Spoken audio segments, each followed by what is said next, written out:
내가 너를 지명하여 불렀나니 라는 제목으로 오늘 말씀을 나누겠습니다. 여러분, 그렇습니다. 오늘은 우리들은 정체성이 명확해야 됩니다. 저는 특별히 정체성에 대해서 자주 말하는 편입니다. 아이들에게도 자주 말하고 저도 대내인인 거지요. 제가 이 자리에 불림받았습니다. 물론 담임 목사님이 저랑 만나자고 하셨고 언제였죠? 2019년 12월에 처음으로 뵀어요. 그때 이 교회를 찾는데 한참 헤맸습니다. 계속 아무리 내비를 찍어도 모닝글로리로 가가지고 왜 모닝글로리가 여기가 교회라는 거지 하다가 한참 헤매다가 교회를 드디어 찾아서 갔는데 1층을 가도 없고 2층을 와도 없고 3층으로 올라갔더니 뭔가 어항이 있고 그랬더니 오시더라고요. 그때 처음 만났죠. 그랬더니 사역을 같이 해보자 하셔가지고 왔습니다. 근데 그때도 기도하면서 결단했어요. 어떻게 사역을 여기 와야 될 것인가, 하나님 나를 보내주시는 것이 어디입니까 하면서 기도했던 것 같아요. 그러고 나서도 제가 사역을 감당하지만, 물론 뭐 이렇게 불러주셔서 사역을 하지만 이곳에 보내주신 것이 누구다? 하나님이시다. 나를 세우신 분이 누구다? 하나님이시다. 그거에 대해서 항상 이 정체성을 가지고 가는 거예요. 나를 보내신 것도, 나를 부르신 것도, 나를 세우신 것도 누구다? 하나님이시다. 이걸 확신하는 겁니다. 그리고 또 무엇 해야 됩니까? 물론 저도 신학생 때 이런 말을 하면 동의가 안 될 때가 종종 있었어요. 혈기가 왕성한 젊은 나이 때, 너희가 하나님께 순종하든 누구께 순종해라? 앞에 세워진 목회자에게 순종해라. 그게 잘 안 될 때가 있습니다. 왜냐하면 제 앞에 세워진 목회자가 아빠였거든요.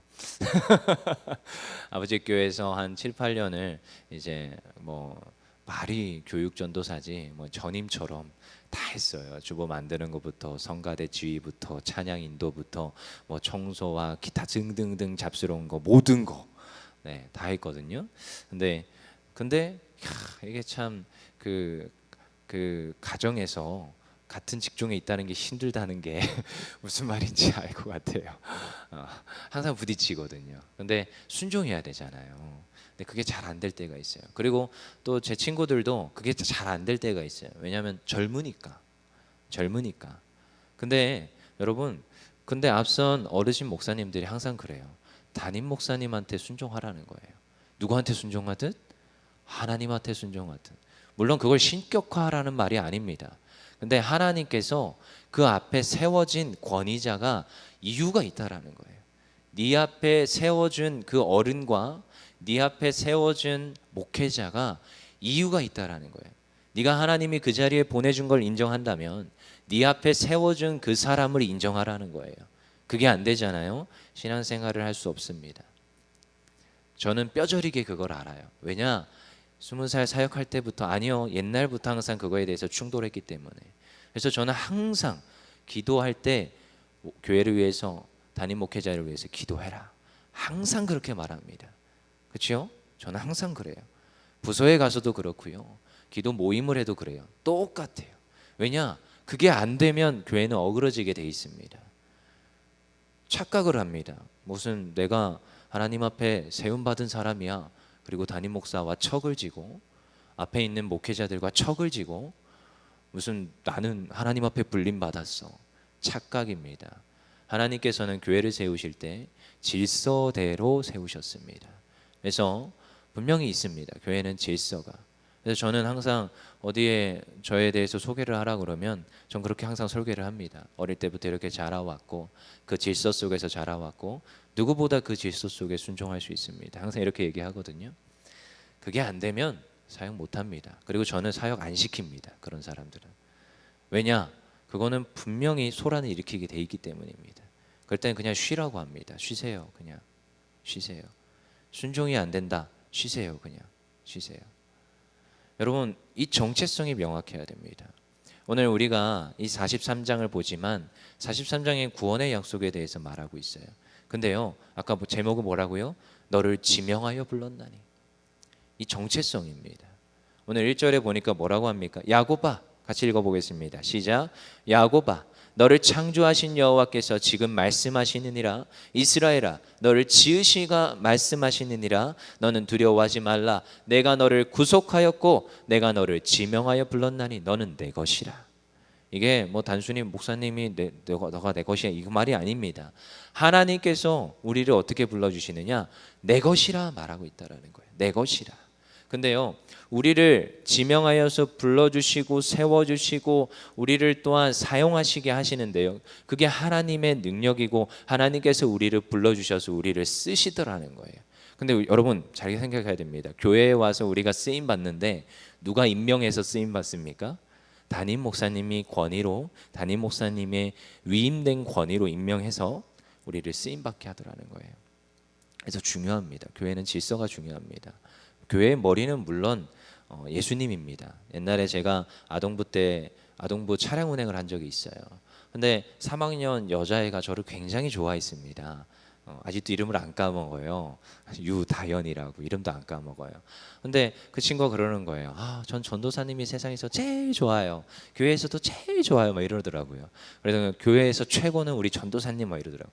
근데 그날 하필 교회의 최고는 누구? 뭐 이런 제목으로 설교를 하는 날이었어요. 차량 운행 전에 이미 설교는 정해져 있겠지요. 그래서 야, 그 말은 잘못됐는데 그래 좀 이따 보자. 근데 이제 설교 시간에 깨트리는 거예요. 전도사님이 최고가 아니라 그 세우신 목사님이 최고가 아니라 누가 최고? 예수님이 최고. 그랬죠. 그렇지만 교회의 머리 되시는 분은 예수님이 맞습니다. 그렇지만 하나님께서 그 권위를 누구를 통해서 일하십니까? 그렇죠? 주의 종을 통해서 일합니다. 주의 택한 자들을 통하여서 일합니다. 그리고 주님의 종이 한 분이라 너무 힘드니까 또다시 다른 종들을 또 뽑아서 또한 함께 동역자들과 같이 일을 하더라는 거예요. 그리고 그 동역자들에게 또한 권위를 위임해서 일을 할 수 있도록 하더라는 거예요. 그래서 여러분 중요합니다. 제가 단순히 저 이런 설교하는 거 별로 안 좋아하지만 이걸 해야 돼서 할 수밖에 없어요. 왜냐? 그게 질서라는 겁니다. 질서라는 거. 그래서 교회에서는 평등합니다. 하지만 질서 속에 있습니다. 누가 착각을 하더라고요. 장로님이 최고고 그 다음에 권사님이고 안수 집사님이고 집사님이고 평신도다 뭐 이런 말을 하는데 그렇진 않아요. 그렇지만 질서 속에 거하게 되어 있습니다. 이 질서를 무시한다? 굉장한 오해입니다. 난 질서를 무시하고 하나님 일을 할 수 있어? 절대로요. never. 제 친구들 사역자들 가끔씩 그런 소리 합니다. 저 잘못됐어. 목사님 막 설교 비판하고 목사님 행태들 비판하고. 제가 뭐라고 나무랍니다. 너를 그곳에 보내시고 네 앞에 그분을 세우신 이유와 목적이 있다. 그래, 그게 잘못됐냐? 그러면 그걸 마음에 담아두고 반면교사로 삼아라. 그럼 네가 목회할 때 어떻게 해야 될 건지를 생각해 보아라. 하나님께서 너에게 그걸 보여주는 이유가 있다. 근데 지금 너에게 주어진 것은 맡긴 자에겐 충성이라. 감당해봐라. 저한테 전화가 왔어요. 야, 고양이가 죽어가지고 위로의 배를 가라는데, 목사님이 가라는데 어떻게 해야 되냐. 제가 그랬습니다. 잘 기도해봐라. 근데 내가 사역을 하다 보니까 목사님께 충성해야 된다. 하나님께 충성하든 목사님께 충성해야 돼. 네가 신학적으로 그게 그러다 생각할지라도 하나님 앞에 순종하듯 순종해야 된다. 이런 얘기 했거든요. 위로의 배 갔어요. 그래도 갔어요. 그래서 어떻게 갔다 왔냐 그러니까 하나님 앞에 충성하든 갔다 왔어. 그 고양이를 잃어버린, 그 개를 잃어버린 그 친구를 위로해 주러 갔다 왔어. 여러분 그렇지요. 여러분 우리가 이걸 알아야 됩니다. 우리를 어떻게 불러주셨다? 지명하여 불러주셨다. 여러분 직통계시로 하나님께서 지명했습니까? 네. 앞서 세우신 권위자가 지명하여 우리를 사용하더라는 거예요. 근데 그것은 하나님께서 세우셨다라는 명확한 정체성이 있으면 됩니다. 그로부터 출발하더라는 거예요. 이걸 우리가 한 번 더 기억하자는 겁니다. 우리 2절 다시 보겠습니다. 2절 시작. 내가 물 가운데로 지날 때에 내가 너와 함께 할 것이라. 강을 건널 때에 물이 너를 침몰하지 못할 것이며 내가 불 가운데로 지날 때에 타지도 아니할 것이요 불꽃이 너를 사르지도 못하리니. 와, 이게 엄청난 정체성입니다. 뭐라고요? 이게 신앙인들이요, 신앙이 깊어지면 깊어질수록 신앙인들은 무섭습니다. 하나님의 말씀을 잘 알고 하나님을 전적으로 신뢰하는 이들은 얼마나 무서운지 몰라요. 뭘로도 막을 수 없어요? 물로도 막을 수 없습니다. 불로도 막을 수 없습니다. 제가 자주 하는 표현. 그래서 신앙인들은 물불 안 가립니다. 물불 안 가리고 뛰어드는 거예요. 그 앞에 뭔 일이 있던 간에 기도함으로 그것을 감당해내고요. 막았어요? 그럼 기도하고 그걸 뚫고 나갑니다. 그래서요, 신앙인들의 길은 평탄한 거예요. 신앙인들의 길은요, 두려움에 점철되는 것이 아니라 잘 되게 되어 있습니다. 왜요? 물불 안 가리고 나아가니까. 그리고 그 자들의 길은 그냥 대로처럼 뚫리게 되는 줄 믿습니다. 그래서 어떻게 된다고요? 하나님께서요, 우리를 날마다 인도하시는 그 삶이 됩니다. 그렇죠? 하나님이요, 우리를 이 땅에 보내셨는데 누군가 옛날부터 이단들이 있었어요. 어떻게 해요? 절대적 타자, 이런 신학적 주장을 하는 이단들이 있었습니다. 하나님이 세상을 만드시고 우리를 이 땅에 보내주시고 간섭하지 않는다. 이게 이단적 사상입니다. 잘못된 사상이에요. 그래서 저는 종종 얘기하는 게, 하나님은 어떤 분이시다? 하나님이 이 땅을 창조하시고 우리를 이곳에 보내주셔서 우리의 인생 가운데 이 삶 모든 세상 가운데 개입하신다. 이게 우리의 신학이고요. 이게 우리가 아는 하나님의 말씀입니다. 어떻다고요? 개입하시는 분, 너희가 물 가운데로 지날 때 너희를 혼자 두지 않았다. 어떻게 했다? 함께한다. 그래서 물불 안 가리는 거예요. 너희가 강을 건널 때 너를 그저 혼자 침몰하는 뱃속에 그냥 내버려 두지 아니하였다. 너와 함께하였다. 그래서 환난과 두려움이 와도요, 두려워하지 않습니다. 염려하지 않습니다. 누가 함께 하시니까요? 하나님이 나와 함께 하니까. 하나님 우리를 고아와 같이 내버려 두지 않습니다. 너희에게 성령을 주었으니 너 안에 내가 거하니 너희는 두려워하지 말라. 분명히 이야기하는 줄 믿습니다. 그래서 우리에게 능력으로, 우리에게 힘으로 주시는 줄 믿습니다. 그리고 우리를 어떻게 여기신다고요? 이게 정체성입니다. 우리 4절 읽어보겠습니다. 시작. 내가 내 눈에는 보배롭고 존귀하며 내가 너를 사랑하였은즉 내가 내 대신 사람들을 내어주며 백성들이 내 생명을 대신하리니. 그렇죠? 그 위에 보니까 무슨 구스와 뭐 애굽, 이 모든 땅을 내 대신 내어줬다라는 거예요. 악한 이들에게. 여러분 그렇지요? 얼마만큼 우리를 생각하신다고요? 너희를 어떻게 해요? 보배롭고 존귀하게 여기신다. 그치요? 내가 너를 지명하여 불렀나니. 떠오르는 찬양 있지 않습니까? 되게 좋아하는 찬양인데, 나의 안에 거하라 나는 내 하나님이니 모든 환난 가운데 너를 지키는 자라. 두려워하지 말라 내가 널 도와주리니 놀라지 말라 내 손 잡아주리라. 끝까지 할까요? 내가 너를 지명하여 불렀나니 너는 내 것이라 내 것이라 너의 하나님이라. 내가 너를 보배롭고 존귀하게 여기노라. 너를 사랑하는 내 여호와라. 아멘. 그렇죠? 이 찬양은 이사야 41장의 말씀과 43장의 말씀이 섞여 있습니다. 그래서 그 말씀을 인용해서 가사를 낸 거예요. 그래서 저는 이 43장을 보면 이 찬양이 딱 떠올라요. 나를 어떻게 여긴다고요? 내가 너를 보배롭고 존귀하게 여긴다.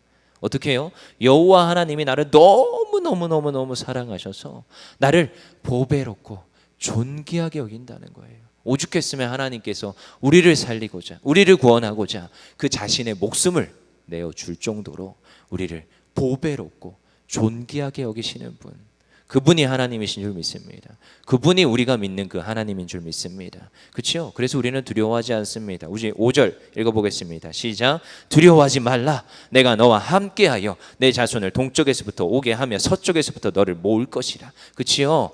두려워하지 말라는 거예요. 염려하지 말라는 거예요. 누가 함께하니까? 내가, 여호와 하나님이 함께하니까, 내가 너를 지명하여서 불렀으니까, 내가 너를 보배롭게 여기니까 너희는 두려워하지 말라, 염려하지 말라. 내가 너를 지명하여 불렀다. 분명히 말하고 있습니다. 여러분 여기에서 43장 그리고요 우리의 구원의 모든 구원의 여정 가운데 주인 되시는 분은 누구십니까? 여호와 하나님이십니다. 그렇지요? 우리를 지명했어요. 우리를 불러주셨어요. 우리를 구원하셨어요.